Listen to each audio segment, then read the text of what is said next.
എന്തായാലും ഇങ്ങനെ ഒരു സ്ഥലത്ത് എന്തുകൊണ്ടോ വണ്ടി കൊണ്ട് നിർത്തി വെച്ച് കഴിഞ്ഞാൽ ഇവിടെ കൊണ്ട് നിർത്താൻ പറ്റുള്ളൂ. തൊട്ടപ്പുറത്തെ അമ്പലത്തിൽ ചെറിയ പരിപാടി കാര്യങ്ങളൊക്കെ ഉള്ളതുകൊണ്ടാണ് തോന്നുന്നു. അവിടെ എന്തോ കുറേ ആൾക്കാരും വണ്ടികളൊക്കെ ഉള്ളതുകൊണ്ട് ജസ്റ്റ് കുറച്ച് അപ്പുറത്ത് കൊണ്ട് നിർത്തിയെന്ന് മാത്രം. പിന്നെ വണ്ടിയുടെ കാര്യം പറയാന്നുണ്ടെങ്കിൽ വണ്ടി ഞാൻ ഇപ്പോൾ എടുത്തിട്ട് ഏകദേശം 1 മാസം ആയിട്ടില്ല. 1 മാസം ആവുന്നേ ഉള്ളൂ. ഒരു 1 വീക്ക് 2 വീക്ക് സ്ഥല കൈസ് എല്ലാവർക്കും വെൽക്കം. അപ്പോൾ ഇന്ന് നമ്മുടെ അടുത്തുള്ള TVS Ntorq 125 റേസ് SP എന്നൊക്കെ പറയാം. ഓക്കെ, റേസ് എഡിഷൻ, ഇതിൻ്റെ സൂപ്പർ സ്ക്വാഡ് എഡിഷൻ, പിന്നെ റേസ് SP പറഞ്ഞ ഈ ഒരു എഡിഷനാണ്. ഇപ്പോൾ നിലവിലുള്ള എൻ്റെ റേസ് SP ആണ്.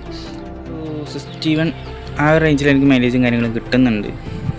ഫസ്റ്റ് സർവീസിന് മുന്നേ അത്രയൊന്നും കിട്ടിയായിരുന്നു. ഏകദേശം 50-58 ആ ഒരു ഇതാ കിട്ടിയായിരുന്നു. ഇപ്പോൾ ഏകദേശം ഒരു 50-62 ആ റേഞ്ച് ഇപ്പം എനിക്ക് മൈലേജും കാര്യങ്ങളും കിട്ടുന്നുണ്ട്.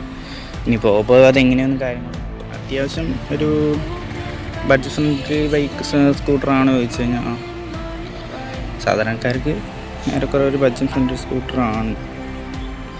ഓക്കെ, കുറച്ച് അങ്ങോട്ട് മാറ്റി ഇറക്കാം. നമ്മൾ ആ ലൊക്കേഷൻ ചേഞ്ച് ചെയ്ത് നമ്മൾ ഇങ്ങോട്ട് പോകുന്നു. അവിടെ ആ സൈഡിൽ വണ്ടി ഒതുക്കി കഴിഞ്ഞാലും വേറെയുള്ള വണ്ടികൾക്ക് ഡിസ്റ്റർബൻസ് ആവും. തീരെ ഗ്യാപ്പില്ല. പിന്നെ അവിടെ കൊണ്ട് നിർത്തിയിട്ട് വെറുതെ ബ്ലോക്ക് ആക്കേണ്ടത് വിചാരിച്ചു. കാരണം ആ അമ്പലത്തിൽ എന്തോ പരിപാടി ഉണ്ട്. ഇതിൻ്റെ തൊട്ട് മേലായിട്ട് ചെറിയൊരു അമ്പലമുണ്ട്. അവിടെ നിർത്തിക്കഴിഞ്ഞാൽ ഇത് പോകുന്നതിന് വരുന്നതിന് ബുദ്ധിമുട്ടാണെന്ന് വിചാരിച്ചു. അപ്പം ഇങ്ങോട്ട് ഇറക്കി. ഈ ലൊക്കേഷൻ കൊണ്ട് നിർത്താൻ കാരണം മഞ്ഞ് പോകണ്ടപ്പോൾ കയറിയ മുക്കിറ്റീന്നൊക്കെ പറയും.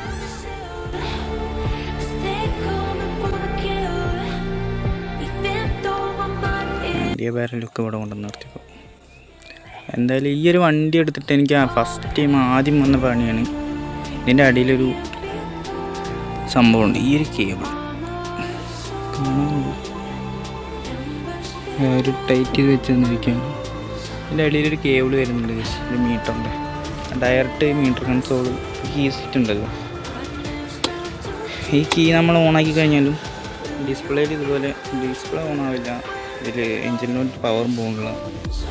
എൻ്റെ അറിയില്ല. വണ്ടി ഫുള്ള് ഇങ്ങനെ ഇതേപോലെ ഒന്നും വരാതെ കിടക്കില്ല.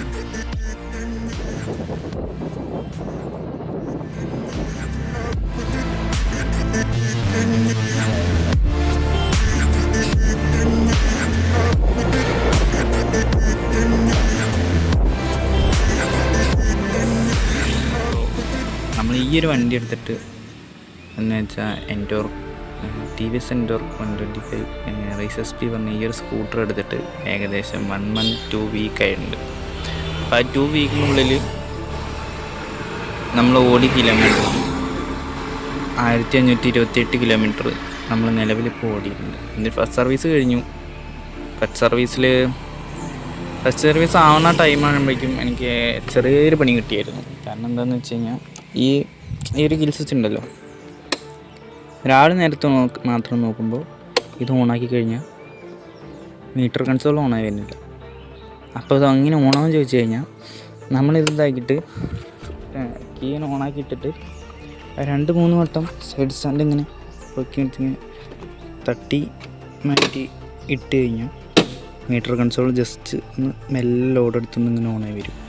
അതെന്താ അങ്ങനെ പ്രോബ്ലം വരുന്നതെന്ന് ചോദിച്ചു കഴിഞ്ഞാൽ മെയിൻ റീസൺ ഈ സൈഡ് സ്റ്റാൻഡ് വൈബ്രേഷൻ കാരണം ഇതിൽ ഈ കിൽ സ്വിച്ചിന് ഡയറക്റ്റ് പോകണ ഇവിടെ ഒരു പ്ലഗ് ഉണ്ട്. അധികാരിക്കും അറിയണ്ടാവില്ല, ബട്ട് എന്നാലും അറിയാത്തവർക്ക് വേണ്ടി ഞാൻ പറഞ്ഞുതരാം. ഇവിടെ കണ്ടോ, ഈ ഒരു വയർ കണ്ടോ, കാണുന്നുണ്ടോ എന്നറിയില്ല. ഓക്കെ, ഈ ഒരു വയറല്ലേ, ഈ രണ്ടറ്റും റെഡാണ്. അതെ, ഈ റെഡ് വയർ പോകുന്നുണ്ടാവും. ഇതിൻ്റെ ഈ ക്ലിപ്പ് ആ ടൈമിൽ ഞാൻ ഈ വണ്ടി എടുത്ത ടൈമിൽ ലൂസായിട്ടേ കിടന്നായിരുന്നു. ഞാൻ അന്നും ശ്രദ്ധിച്ചില്ലാന്ന് ഞാൻ കണ്ടിട്ടില്ല. ഇതിനിടയിൽ ഇങ്ങനെ വയറുള്ള കാര്യം ഞാൻ ശ്രദ്ധിച്ചില്ല. ഇത് ഈ ഹമ്പ് ചാടുമ്പോൾ ഈ സസ്പെൻഷൻ ഡയറക്റ്റ് പോയിട്ട് ആ വയറിലോട്ട് അടിക്കും. ആ അടിക്കുന്ന ടൈമിൽ ഈ സാധനം കട്ടായി പോകുമായിരുന്നു. അതാണ് ഇതിൻ്റെ മേജർ പ്രശ്നം. വേറെ കാര്യമായിട്ട് കുഴപ്പങ്ങളൊന്നും ഉണ്ടായിരുന്നില്ല. അതിൻ്റെ മേജർ പ്രശ്നം എന്ന് പറഞ്ഞാൽ ഫസ്റ്റ് പ്രോബ്ലം എന്ന് പറഞ്ഞാൽ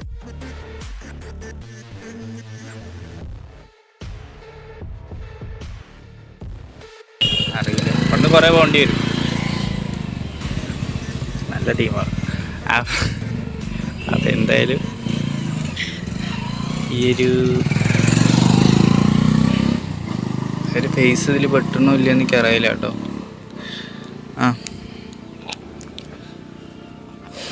അതായിരുന്നു ഇതിൻ്റെ മേജർ പ്രശ്നം. പിന്നെ ഇപ്പോൾ നിലവിൽ കാര്യമായിട്ട് കംപ്ലൈൻറ്റും കാര്യങ്ങളൊന്നും ഇതുവരെ കണ്ടിട്ടില്ല. പിന്നെ ഇതിലിപ്പോൾ പ്രോബ്ലം എന്ന് പറയാൻ മാത്രം ഇത് ബോഡി ബേൺസ് ചേർന്നിട്ട് നമ്മൾ ഈ എടുത്തിട്ട് ഒരു 1 വീക്ക് 2 വീക്ക് ആയപ്പോഴേക്കും ചെറിയ ബോഡി പാർട്സ് ചെറിയൊരു സൗണ്ടും കാര്യങ്ങളൊക്കെ വരാൻ തുടങ്ങി. ഈ ഒരു ഇത് നമ്മളെവിടെയെങ്കിലും നമ്മളെ പില്യൺ വെച്ച് പോകുന്ന ടൈമിൽ ബാക്ക് പില്യൺ എങ്ങാനും ഇറങ്ങിയിരിക്കുക അങ്ങനത്തെ പറ്റിയ സിറ്റുവേഷൻ ഉണ്ടെന്നുണ്ടെങ്കിൽ ദയവ് ഇതിൻ്റെ മേലെ കയറിയിട്ട് വെയിറ്റ് കൊടുക്കാതിരിക്കുക. കാരണം ഇതിപ്പോൾ തന്നെ ഏറെക്കുറെ തീരുമാനമായിട്ടുണ്ട്. ഓക്കെ, പിന്നെ പെട്ടെന്ന് പരമാവധി ക്രാഷ് കാർഡ് വാങ്ങി വയ്ക്കുക. ഞാൻ ഈ ഒരു ലുക്കിന് വേണ്ടി ക്രാഷ് കാർഡും കാര്യങ്ങളൊന്നും വാങ്ങി വെച്ചിട്ടുണ്ടായിരുന്നില്ല. അതുകൊണ്ട് തന്നെ വണ്ടി ഇതുവരെ കയ്യിൽ നിന്ന് വീണിട്ടില്ല. ബട്ട് എന്നാലും ഈ ചെറിയ കുറ്റിച്ചെടി അല്ലെങ്കിൽ വല്ല കമ്പും കോരും കാര്യങ്ങളൊക്കെ വന്ന് അടിക്കുമ്പോൾ നമ്മുടെ ഈ ഒരു സൈഡിലായിട്ട് മെയിനായിട്ട് ഈ ഒരു സൈഡിലായിട്ട് ഉണ്ടോ സ്ക്രാച്ച് കണ്ടോ? ഈ ഒരു സ്ക്രാച്ചൊക്കെ ഇതെന്തായാലും ഇത് വരുന്നുണ്ട്. കാരണം ഈ കുറ്റിച്ചെടി കാര്യങ്ങളൊക്കെ അടിക്കുമ്പോൾ പരമാവധി നമ്മൾ ഈ ഉള്ളേരിയ കൂടെ കാട്ടിൽ കൂടെ ഒക്കെ കൊണ്ടുപോകാതിരിക്കുക എന്ന് പറഞ്ഞാൽ മെല്ലെ പോകുന്നതിന് കുഴപ്പമില്ല. അത്യാവശ്യം നമ്മളൊരു മിനിമം സ്പീഡിലൊക്കെ ആണെന്നുണ്ടെങ്കിൽ പെട്ടെന്ന് വന്ന് അടിച്ചു കഴിഞ്ഞാൽ ഇത് ഒന്നാമത് മാറ്റ് ഫിനിഷ് ആയതുകൊണ്ട് പെട്ടെന്ന് സ്ക്രാച്ചും കാര്യങ്ങളാവാനുള്ള സാധ്യതയുണ്ട്. പിന്നെ അതേപോലെ ഈ ഒരു സൈഡിലും ഞാൻ വന്ന് അടിക്കുമ്പോൾ ഈ ഒരു സൈഡിൽ സ്ക്രാച്ചും കാര്യങ്ങളാവാനുള്ള സാധ്യത ഇപ്പോൾ ഇതിൻ്റെ 1 മന്ത് ആവണതിന് മുന്നുള്ള കാര്യങ്ങളാണ് ഞാൻ പറയുന്നത്. പിന്നെ ഇത്ര കാര്യം എന്താവുമെന്ന് അറിയില്ല. പിന്നെ മെയിൻ റീസൺ അതൊന്നുമല്ല, നമ്മൾ ഫുഡ് സ്റ്റെപ്പ് വയ്ക്കേണ്ട ഈ ഒരു ഏരിയയിൽ അതിൽ ഇവിടെ തന്നെ ഈ ഒരു പീസ് മാത്രം, ഈ ഒരു ഗ്ലേസി പീസ് മാത്രം എങ്ങനെയൊക്കെ കെയർ ചെയ്യാമെന്ന് ചോദിച്ചു കഴിഞ്ഞാൽ അത് നിങ്ങളങ്ങോട്ട് പറ്റുകയെന്നുണ്ടെങ്കിൽ ഒന്നല്ല ഈ PPF അടിക്കുക, അല്ലാന്നുണ്ടെങ്കിൽ കൂളിങ് 3 ലെയർ വരുന്ന കുറച്ച് അത്യാവശ്യം ക്വാളിറ്റിയുള്ള സാധനം അടിക്കുക. ഏറെക്കുറെ 700 ആ ഒരു റേഞ്ചാണ് തന്നെ എൻ്റെ ഒരു ഊഹം വെച്ചിട്ട് 700 ആ ഒരു റേഞ്ചാണ്. പറ്റാവുന്ന പരമാവധി ഇതൊന്ന് കൂളിങ് അടിച്ച് ശ്രദ്ധിക്കാനായിട്ട് നോക്കുക. ഇത് പിന്നെയും കുഴപ്പമില്ല, നമ്മൾ ശ്രദ്ധിച്ച് ഓടിച്ച് കഴിഞ്ഞാൽ റെഡിയാവും. ഇത് നമ്മൾ ഫുഡ് സ്റ്റെപ്പോ അല്ലെങ്കിൽ നമ്മളറിയാത്ത വല്ല എവിടെയെങ്കിലും കൊണ്ട് നിർത്തിയിടുമ്പോഴോ അറിയാത്ത പില്യൺ ആരെങ്കിലും വന്ന് കയറി ഇരുന്ന് കഴിഞ്ഞാൽ ഇതിൽ പെട്ടെന്ന് സ്ക്രാച്ച് ആവാനുള്ള കാര്യങ്ങൾ ഷൂട്ട് ചവിട്ടുക അല്ലെങ്കിൽ ചെരുപ്പിട്ട് ചവിട്ടുക അല്ലെങ്കിൽ വേറെ എന്തെങ്കിലും നമ്മൾ ഈ സ്കൂട്ടിയിൽ കൊണ്ടുപോകുമ്പോൾ ഇവിടെ വല്ല ചാക്കോ അല്ലെങ്കിൽ അതുപോലെ വല്ല ബക്കറ്റോ കാര്യങ്ങളൊക്കെ എന്തെങ്കിലും വെക്കുകയാണെന്നുണ്ടെങ്കിൽ ഇത് പെട്ടെന്ന് സ്ക്രാച്ച് ആവാനുള്ള സാധ്യത കൂടുതലാണ്. അതുകൊണ്ട് ജസ്റ്റ് അത് മാത്രം നമ്മൾ ശ്രദ്ധിക്കുക. പിന്നെ ഈ ഒരു ടാങ്കിൻ്റെ കാര്യത്തിലാണെന്നുണ്ടെങ്കിൽ ഇവിടെ ഒരു ഗ്ലോസി ഫിനിഷിങ് ആയതുകൊണ്ട് നിങ്ങൾ എണ്ണ അടിക്കുന്ന സമയത്ത് അവർ പമ്പ് കയറി ശ്രദ്ധിക്കില്ല. ചിലപ്പോൾ അവർ ഡയറക്റ്റ് കൊണ്ടുവന്നിട്ട് വെച്ചിട്ട് പെട്ടെന്ന് നിങ്ങൾ വരച്ചെടുത്ത് കഴിഞ്ഞാൽ ഈ ഒരു സാധനം ഗ്ലോസി ഫിനിഷ് പോയിട്ട് സ്ക്രാച്ച് ആവാനുള്ള സാധ്യത ഇവിടെയും കൂടുതലാണ്. അത് ജസ്റ്റ് ഇവിടെ ഒന്ന് PPF അല്ലെങ്കിൽ കൂളിങ്ങോ കാര്യങ്ങളോ അടിക്കും. ഇപ്പം നിലവിൽ ഞാനൊന്നും ചെയ്തിട്ടില്ല, ഇപ്പോൾ ചെയ്യാനുള്ള പ്ലാൻ ഉണ്ട്. എന്താവും ഒന്നും അറിയില്ല. പിന്നെ മീറ്റർ കൺസോൾ,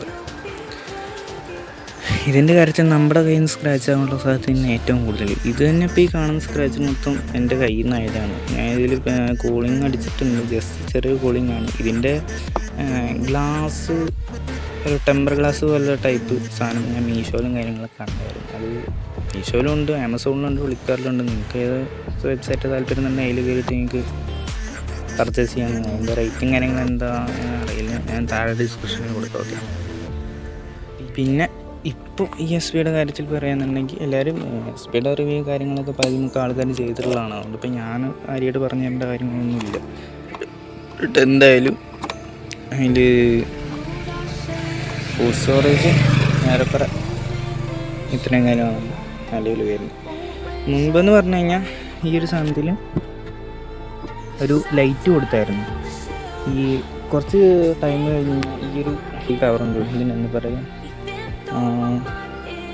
ഡിക്കി സ്പേസ് എന്ത് സാധനം ഉണ്ടാവട്ടെ. ഞാൻ എന്തായാലും ഈ സാധനം ഇങ്ങനെ അടയ്ക്കുമ്പോൾ ഇതിവിടെ ലോക്കാവാതെ വരുമ്പോൾ ഇവിടെ ഒരു റബ്ബർ പോലെ എന്തോ സാധനമുണ്ട്, എനിക്ക് തോന്നുന്നു അങ്ങനെ ആവാൻ ചാൻസ്. ഈ സാധനത്തിന് കംപ്ലൈൻറ്റ് വന്നിട്ട് ഇത് സെൻസറാണ്, ഇതല്ല. ഇതിന് മുന്നുള്ള വേറെ അഡീഷൻ വണ്ടിയിലായിരുന്നു, അങ്ങനെ ലൈറ്റും കാര്യങ്ങളൊക്കെ ഉണ്ടായിരുന്നു. ആ സാധനം കംപ്ലൈൻറ്റ് വന്നു കഴിഞ്ഞാൽ ഈ ലൈറ്റ് ഓഫ് ആവാതെ വന്നു കഴിയുമ്പോൾ നമ്മൾ നൈറ്റ് വണ്ടി നിർത്തിയിരുന്ന ടൈമിൽ ലൈറ്റ് കത്തിക്കൊണ്ടിരുന്നിട്ട് രാവിലെ നോക്കുമ്പോൾ വണ്ടി സ്റ്റാർട്ടാവാത്ത അങ്ങനത്തെ ഒരു സിറ്റുവേഷനും കാര്യങ്ങളൊക്കെ വരും എന്താണെന്ന് തോന്നുന്നത്. ഇപ്പം നിലവിൽ ഈ ഒരു ഇതിൽ ലൈറ്റും കാര്യങ്ങളും കൊടുക്കുന്നില്ല, പകരം ഇങ്ങനെ ഒരു ചാർജിങ് പോയിൻ്റ് കൊടുക്കുന്നുണ്ട്. സോ അതെന്തായാലും നല്ലൊരു ഫീച്ചറാണ്.